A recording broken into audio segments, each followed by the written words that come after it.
K2 news కి స్వాగతం. ముందుగా హెడ్లైన్స్. భారత ప్రధాని 2024 చివరి మన్ కీ బాత్ కార్యక్రమం. కన్హా శాంతివనాన్ని సందర్శించిన సీఎం రేవంత్ రెడ్డి. మరికల్లో ఓపెన్ స్కూల్ తరగతులను పరిశీలించిన రాష్ట్ర కోఆర్డినేటర్ దామోదర్ రెడ్డి. ఈ నెల 30న నల్గొండలో సిపిఐ శతాబ్ది ఉత్సవాలు. స్వర్గీయ దిరావత్ రాజ్య నాయక్ ఎమ్మెల్యే పత్రుల లక్ష్మారెడ్డి నివాళి.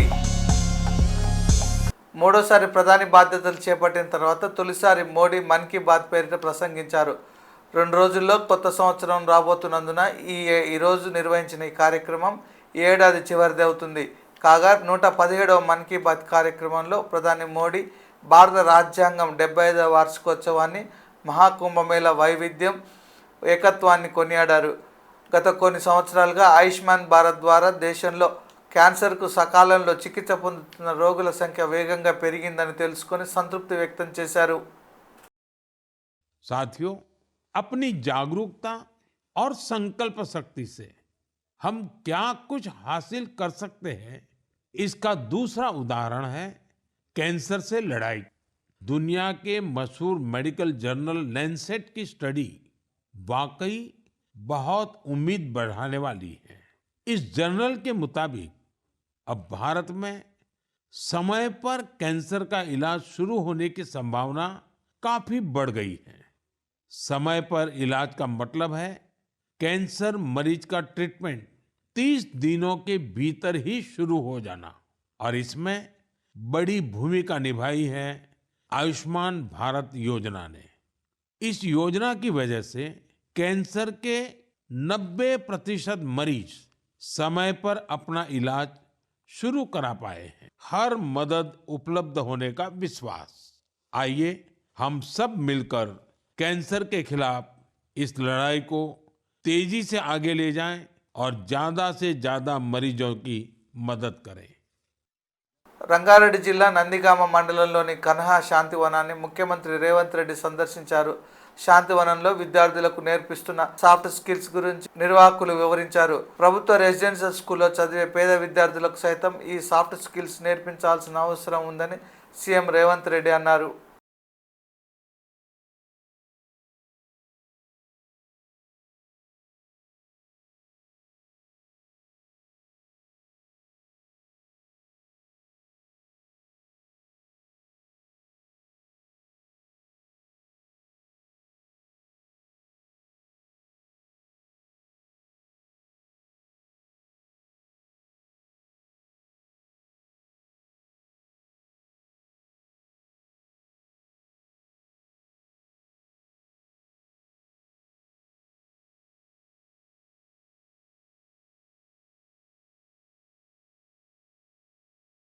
నారాయణపేట జిల్లా మరికల్లి మండల కేంద్రంలోని స్థానిక వెంకట సాయి హైస్కూల్లో ఓపెన్ స్కూల్లో జరుగుతున్న తరగతులను రాష్ట్ర కోఆర్డినేటర్ దామోదర్ రెడ్డి, మహబూబ్ నగర్ ఉమ్మడి జిల్లా కోఆర్డినేటర్ శివయ్య, నారాయణపేట జిల్లా కోఆర్డినేటర్ శ్రీనివాసులు పరిశీలించారు. అనంతరం ఓపెన్ స్కూల్ యొక్క ఆవశ్యకత గురించి విద్యార్థులకు వివరించారు. ప్రతి ఒక్క విద్యార్థి తప్పనిసరిగా 30 పీసీపీ క్లాసులకు గాను ఖచ్చితంగా 24 పీసీపీ క్లాసు హాజరు శాతం ఉండాలన్నారు. అనంతరం విద్యార్థుల హాజరు రిజిస్టర్ మరియు ఉపాధ్యాయుల రిజిస్టర్ను పరిశీలించి సంతృప్తి వ్యక్తం చేశారు.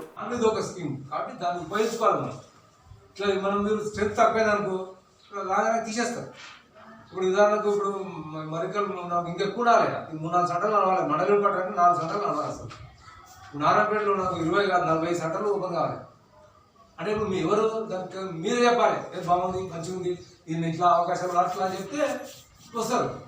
అది అర్థమవుతుందా మీరు? కాబట్టి ఆ విధంగా ఎక్కువ మనం స్ట్రెంథనింగ్ చేసుకోవాలి, ఎక్కువ మంది క్యాండిడేట్ చేరేటట్టు చేసుకోవాలి. ఇవన్నీ ప్లానింగ్ చేసుకొని బాగా ముందుకెళ్ళాలి.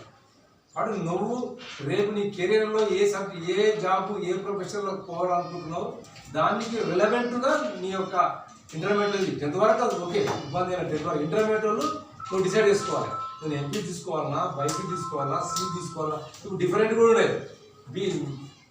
బై ఎంపీసీ కూడా ఉందండి. అంటే ఎంపీసీతో పాటు ఒక 5 సబ్జెక్ట్తో పాటు ఇంకోటి 6వ 6వ సబ్జెక్ట్ కూడా తీసుకోవచ్చు. కాబట్టి అది మేము సపరేట్ వస్తుంది. పాస్ సర్టిఫికేట్ అదే వస్తాయి. అది కూడా ఉంటుంది. అంటే బయాలజీతో పాటు నువ్వు ఎంపీసీ కూడా చేయొచ్చు. అలా అంటే మళ్ళీ ఈ బైపీసీ చేసి మళ్ళీ ఎంపీసీ కూడా తీసుకోవచ్చు, అంటే మ్యాథమెటిక్స్ తీసుకోవచ్చు. అంటే మీరు ప్రాస్పెక్టస్ మీకు ఇచ్చారా సార్?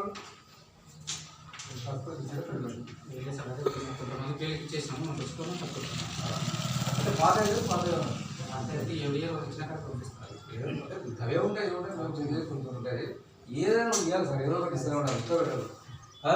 ప్రాస్పెక్టస్ చదవండి ఫస్ట్ మీరు, దాంట్లో అన్ని ఉంటాయి మీకు, ఏ కోర్సులు ఉన్నాయి, ఎట్లా డిజైన్ చేసారు, దాంట్లో ఏ కోర్సు తీసుకుని ఎట్లుంటుంది అనేది బాగుంటుంది. అవి తీసుకొని దాని ప్రకారం వెళ్ళిపోవాలి. ఇంకా ఇంకేమైనా డౌట్స్ ఉన్నాయా? ఏమమ్మా ఇల్లే కదా. Thank you.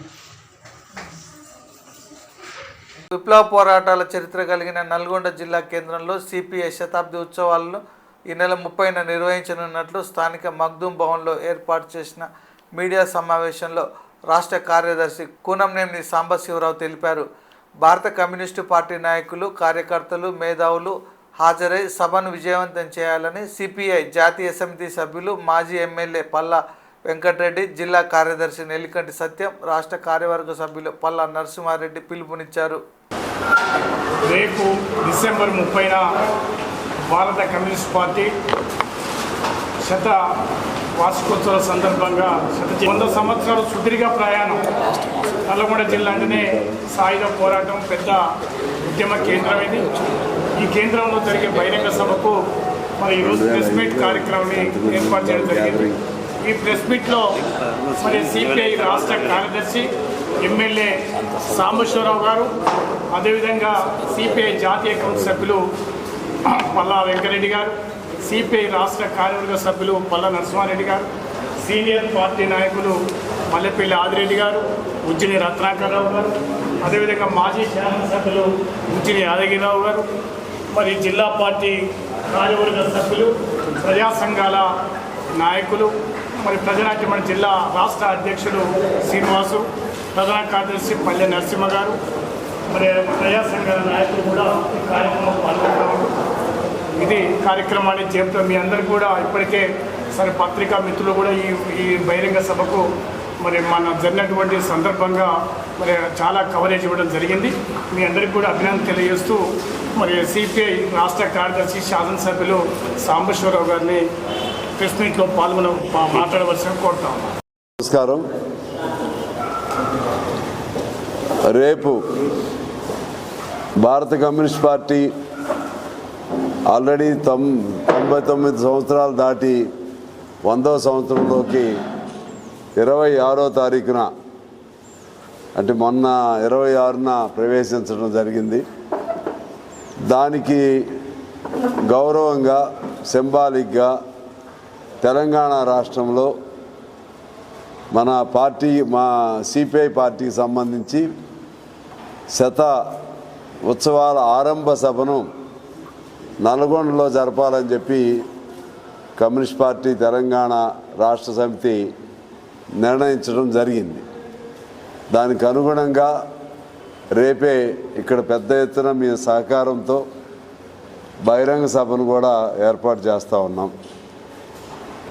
నల్గొండని ఎందుకు ఎంపిక చేసుకున్నామంటే ఇది పోరాటాల గడ్డ, ఇది త్యాగాలు చేసినటువంటి అనేక మంది యోధులు ఆనాడు ఉమ్మడి నల్గొండ జిల్లాలో అనేక మంది ఉన్నారు. రావినారాయణ రెడ్డి గారు లాంటి వాళ్ళు, ధర్మభిక్షం గారు లాంటి వాళ్ళు, భీమిరెడ్డి నరసింహారెడ్డి గారు లాంటి వాడు ఉమ్మడి కమ్యూనిస్ట్ పార్టీలో, మల్లు స్వరాజ్యం గారు లాంటి వాళ్ళు అనేక మంది ఇక్కడ మన ఈ నల్గొండ జిల్లాకే ఆనాటి తెలంగాణ సాయుధ పోరాటానికి ఒక ప్రేరణ కల్పించి ఒక శక్తిదాయకమైనటువంటి పాత్ర వహించినటువంటి ఈ ప్రాంతం ఇది. ఇంకా చాలామంది ఉన్నారు ఎమ్మెల్యేలుగా చేసిన వాళ్ళు. ఇటు మన ఉజ్జిని నారాయణరావు గారు, అలాగే పల్లా పర్వతిరెడ్డి గారు, రామశర్మ గారు, ఇంకా మన 50 మంది ఎమ్మెల్యేలు,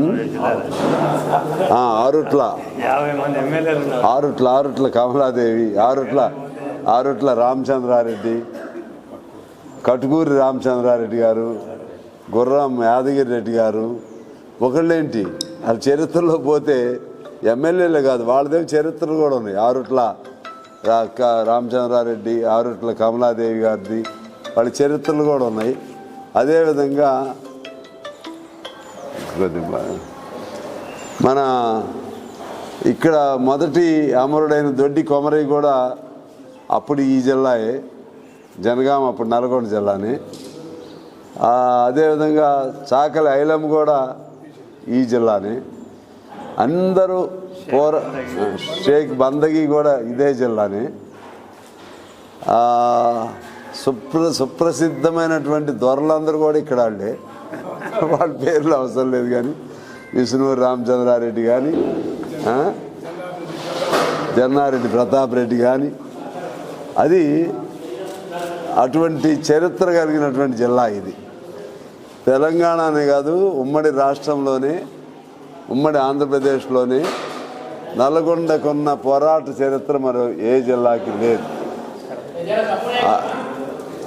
అలాగే భారతదేశంలోనే తెలంగాణ సాయుధ పోరాటం అంటే తెలంగాణ రైతాంగ సాయుధ పోరాటం అనేది భారతదేశంలోనే సువర్ణ అక్షరాలతో స్వాతంత్ర కాలం దగ్గర నుంచి ఇప్పటి వరకు జైళ్ళు పాలైనటువంటి పార్టీల నాయకులు ఏ పార్టీకి ఎంతమంది ఉంటారు మీరు తీసుకోండి. 90% జైళ్ళలో పెట్టబడ్డ వాళ్ళు కమ్యూనిస్టులే, 90%. అలాగే ఈ దేశం కోసం, సమాజం కోసం బలిదానాలు చేసినటువంటి, లేకపోతే పోలీసుల, మిలిటరీ వాళ్ళ అకృత్యాలతో చంపబడ్డ వాళ్ళు ఎంతమంది తీసుకోండి లెక్క. ఏ పార్టీలో ఉంటారో తీసుకోండి. దివంగత నేత స్వర్గీయ ధీరావత్ రాగ్యానాయక్ 23వ వర్ధంతి సందర్భంగా మిర్యాలగూడ శాసనసభ్యులు బత్తుల లక్ష్మారెడ్డి, నల్గొండ డీసీసీ అధ్యక్షులు కేతావత్ శంకర్ నాయక్ స్థానిక కాంగ్రెస్ పార్టీ కార్యాలయంలో రాగ్యానాయక్ చిత్రపటానికి పూలమాలలు వేసి నివాళులర్పించారు. అనంతరం కాలినడకన బస్టాండ్ వద్ద గల రాగ్యానాయక్ విగ్రహానికి పూలమాలలు వేశారు. బస్టాండ్ ఆవరణలో సీనియర్ నాయకులు ధీరావత్ స్కైలాబ్ నాయక్ ఆధ్వర్యంలో ఏర్పాటు చేసిన రక్తదాన శిబిరాన్ని ప్రారంభించారు. ఇవి ఈనాటి బులెటిన్ విశేషాలు. మరిన్ని వార్తల కోసం చూస్తూ ఉండండి K2 న్యూస్.